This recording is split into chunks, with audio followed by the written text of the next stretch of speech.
Now, you're asking the court to award you $475 in back child care expenses. Yes, Your Honor. Should one of 3 men be identified as your baby's biological father? Yes, Your Honor. You say your 6-week-old baby has 3 potential fathers. Yes, Your Honor. Including the defendant, Mr. Morton. Yes, Your Honor. All of these men have been tested, and we will hear from them shortly. Now, Mr. Morton, you say that the endless list of men Ms. Prowl has slept with has led you all here to paternity court. You believe it'll be proven today that you are not her baby's biological father. Yes, ma'am. What upsets you most about this situation?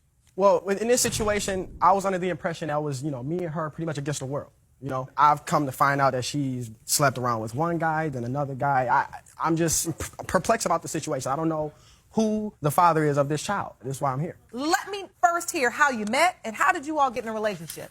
We worked at a sandwich shop together. She was there about maybe a month or two before I started working there. So when I got in, she invited me to kind of go ice skating. Now, needless to say, come to the day that we were supposed to go ice skating, we didn't make it to the ice rink. She pretty much came back straight to my place.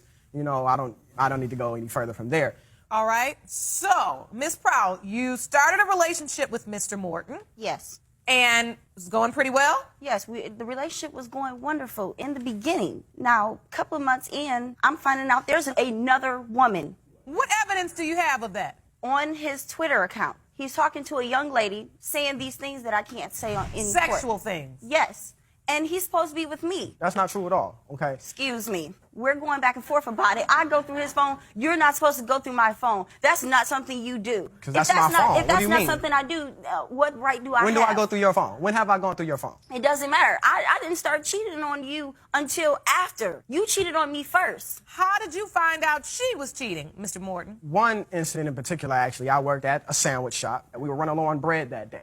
There's another, location near where I worked at where I was sent to get more bread. All right. So I go into the sandwich shop. The guy, I think his name is Mr. Gaddis. He was going to hand me the bag of bread. Before he did so, he asked me, was I involved with Miss Prowl? Now, I told him yes. We had a little thing going on at the time. It wasn't very, very serious. Well, he was like, well, I hope you're listening to other people, though.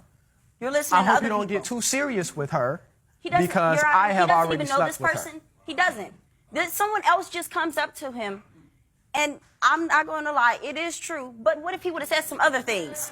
What if he would have said some other things? So what he said was true. So you're proving my point right. I should have listened to it. Were you cheating with Mr. Gaddis or not? Yes, I was, Your Honor. All right. Do you also believe he could potentially be your child's father? Yes, I do, Your Honor. Mr. Gaddis was not able to appear today, but he did offer a video statement. Sex was great, obviously. We ended up hooking up again after that, and seeing her walking around at the job, made the chemistry even better. She looked real good in a little outfit. Didn't know she was in a relationship. She lied to me, obviously. I don't think I'm a father, because we only messed around a few times, and I didn't hear from her for months after that. I didn't know she was pregnant until Desmond told me in passing. So. He's also been tested, and we're going to have those results revealed later on as well. But tell me, Ms. Prowl, a little bit about your relationship with Mr. Gaddis. Well, Your Honor, there's really no relationship. We met at a party.